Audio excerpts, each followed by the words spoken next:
Pemirsa, guna mempererat tali kekeluargaan dan kekompakan, DPP Partai Perindo menggelar team building outbound di Lido Lake Resort KEK MNC Lido City, Cigombong, Kabupaten Bogor, Jawa Barat. Kegiatan ini diikuti langsung jajaran pengurus dan kader, serta dipimpin langsung Ketua Umum DPP Partai Perindo Angela Tanusudibyo.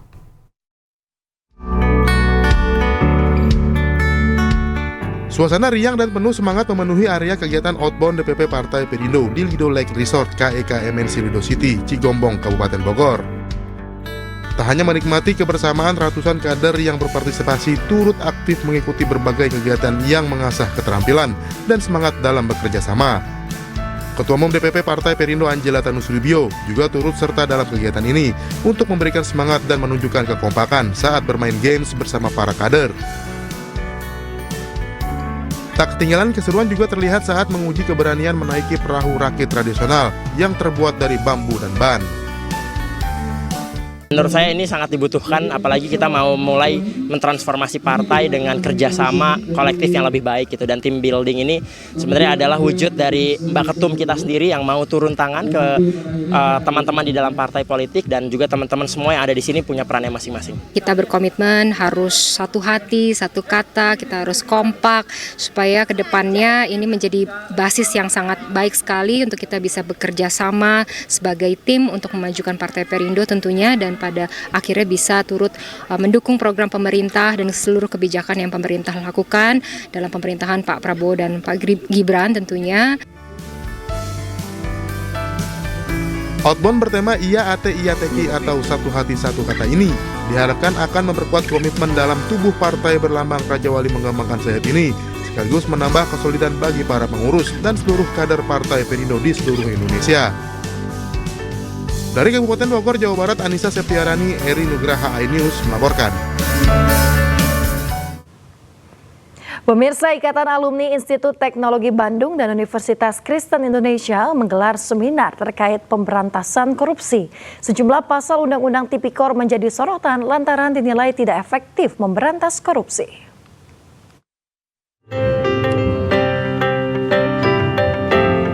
Dalam seminar bertajuk Tak Ada Suap, Tak Ada Korupsi, Pasal 1 Ayat 2 dan Pasal 3, Undang-Undang Nomor 31 Tahun 1999 atau Undang-Undang Tipikor menjadi sorotan berbagai pihak. Beberapa tokoh mengkritisi penggunaan kedua pasal ini karena berakibat memenjarakan yang tidak bersalah dan terbukti tidak merugikan negara, serta terkesan tebang pilih. Maksud dan tujuannya adalah supaya kita bisa melihat secara jernih bahwa masih banyak penanganan kasus-kasus korupsi di tanah air kita itu terkesan tebang pilih atau bisa digunakan dengan berbagai dalih, misalnya untuk mempolitisasi orang tertentu supaya tidak bisa naik dalam karirnya. Karena pasal ini kan pasal sangat karet, semua orang bisa kena dengan pasal ini. Makanya kami, seperti saya sampaikan tadi, sedang menguji kedua pasal ini di Mahkamah Konstitusi. Para tokoh yang hadir dalam seminar berharap Presiden Prabowo Subianto dapat menghapus korupsi sampai ke akar-akarnya. Dari Jakarta, Nur Aryadin, iNews melaporkan.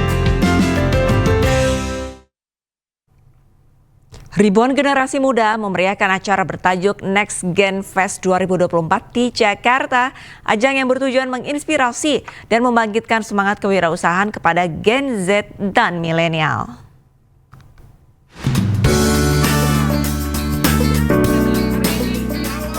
Sebagai wujud perayaan Bulan Inklusi Keuangan dan Hari Sumpah Pemuda, PT Prudential Life Assurance dan PT Prudential Syariah Life Assurance menggelar Next Gen Fest 2024 di Jakarta.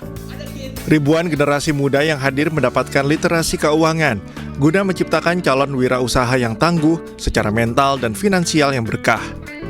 Banyak sekali anak-anak muda, generasi muda itu yang kepingin tahu, mencari tahu informasi bagaimana mereka menjadi entrepreneur yang baik, ya, bagaimana memulainya. Sehingga kita menggunakan momentum tersebut itu untuk menjawab apa yang mereka inginkan, membantu mereka untuk menemukan jawaban mereka, bagaimana menjadi entrepreneur lebih baik, apa yang harus mereka persiapkan. Kita mempunyai support system untuk membantu mereka lebih meningkatkan literasi keuangan, lebih meningkatkan awareness ya, terutama terhadap keuangan syariah. Di Next Gen Fest 2024 ini turut diperkenalkan komunitas prudensial bernama Genpru. Dari komunitas ini, para peserta dipersiapkan agar dapat menjadi mitra bisnis agensi prudensial. Dari Jakarta, Nur Aryadin, iNews melaporkan. Pemirsa, kita beralih ke informasi lain di mana pemerintah Thailand menemukan sampel anggur Shine Muscat mengandung residu kimia atau pestisida yang telah masuk dan dipasarkan di Indonesia. Merespon hal ini, Komisi 9 DPR menegur Badan Pengawas Obat dan Makanan atau BPOM karena lalai membiarkan anggur tersebut beredar di Indonesia.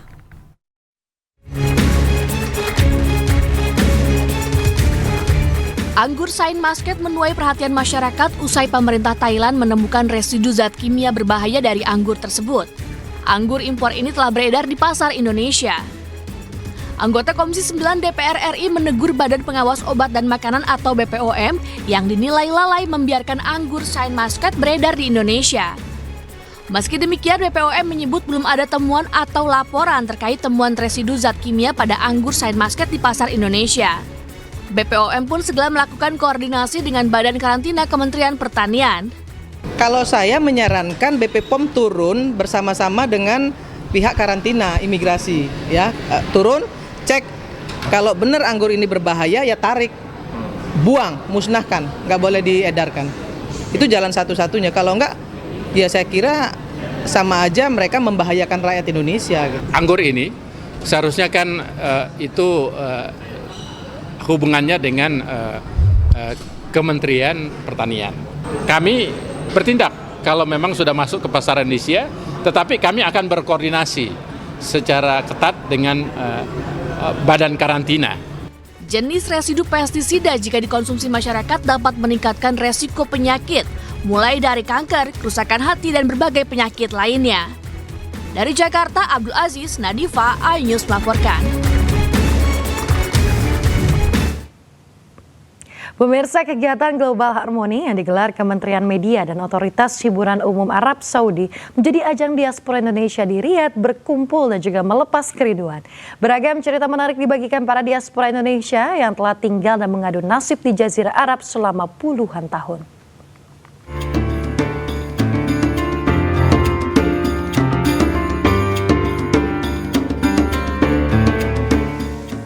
Nama saya Mutia Sahlan Basir.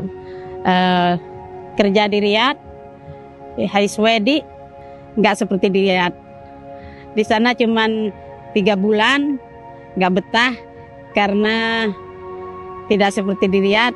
Jadi akhirnya pulang ke Indonesia, balik lagi, akhirnya saya di Riyadh sampai sekarang ini.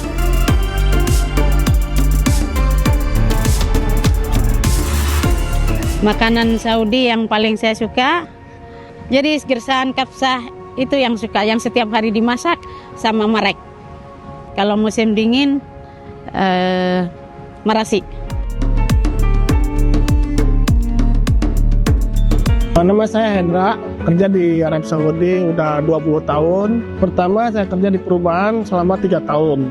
Terus kerja lagi di sekolahan selama 7 tahun. Terus pindah lagi ke sekolahan yang sekarang saya kerja 10 tahun. Tapi ternyata setelah saya datang ke Arab Saudi, alhamdulillah orang-orang Saudi itu masya Allah baik semua.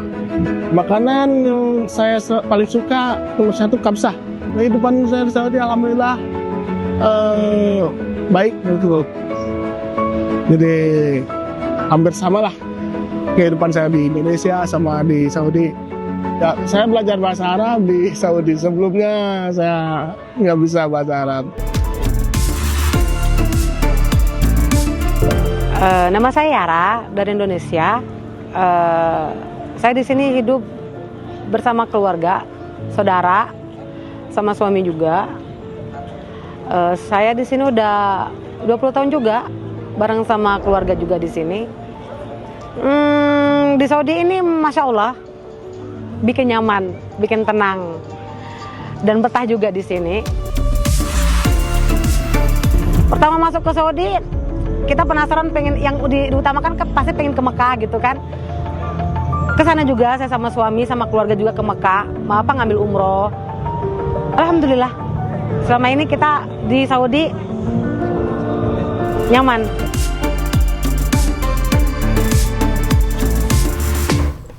Pemirsa, debat perdana pemilihan gubernur dan wakil gubernur Jawa Tengah 2024 digelar di Marina Convention Center Semarang, Jawa Tengah malam tadi.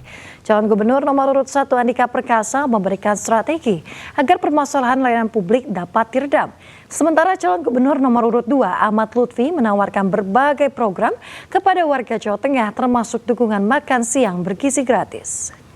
Calon gubernur dan wakil gubernur nomor urut 1 Haji Andika M. Perkasa. Pemirsa, debat perdana pemilihan gubernur dan wakil gubernur Jawa Tengah 2024 bertema tata kelola pemerintahan, kepemimpinan dan juga reformasi birokrasi menuju Jawa Tengah dengan pelayanan publik yang transparan dan akuntabel.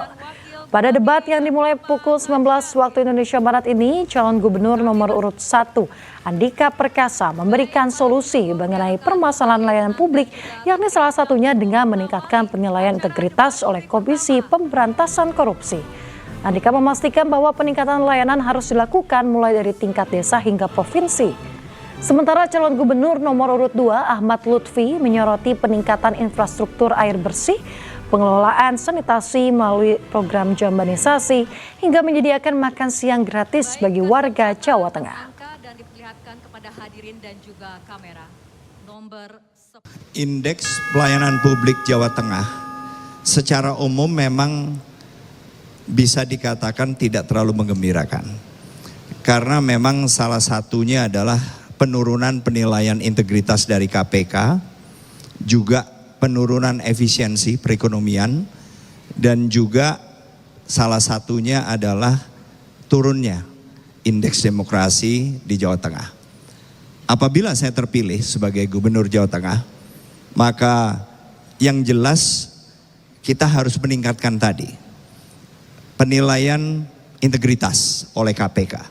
Berarti kita harus pastikan para pelayan publik, dalam hal ini birokrasi, mulai dari tingkat provinsi sampai dengan kabupaten, kota, desa, ini benar-benar memahami apa sebetulnya yang diinginkan atau dinilai oleh KPK khususnya dalam penilaian integritas mereka. Kedua, kita juga bisa menilai dari apakah kemudian efisiensi perekonomian ini kemudian akan membaik. Saat ini terjadi inefisiensi sampai dengan 10-12%. Dan ini sesuatu yang cukup menonjol. Berarti harus banyak perbaikan, karena terjadinya inefisiensi ini kan berarti apakah kita sebagai pelayan publik ini lambat. Dengan Gus Yassin terpilih, maka saya pastikan di Jawa Tengah akan kita berikan peningkatan 1 KK, 1 rumah layak huni. Kemudian yang kedua, di Jawa Tengah kurang kebutuhan air minum hampir 14%. Ini akan kita lakukan bahwa ke depan kami berjanji dengan adanya kekurangan air minum, maka akan kita manfaatkan air minum di PADM kita dengan merubah air asin menjadi air tawar untuk guna mengurangi adanya resapan air tanah agar tidak menjadi turun. Kemudian yang ketiga, dengan adanya kekurangan sanitasi dasar di Jawa Tengah hampir 14% lebih. Tadi ini merupakan tantangan. Apabila kami nanti dengan Gus Yassin terpilih, akan kami penuhi sanitasi dasar, yaitu jambanisasi itu sendiri. Kemudian yang tidak kalah penting, saudara-saudara sekalian dan hadirin sekalian, untuk menunjang program pemerintah, kami akan mendorong program subsidi murah dalam rangka makan bergizi gratis. Dan yang paling pokok, semangat SDGs adalah ora ono sing tak tinggal masyarakat Jawa Tengah. Semuanya kami openi dan lakoni.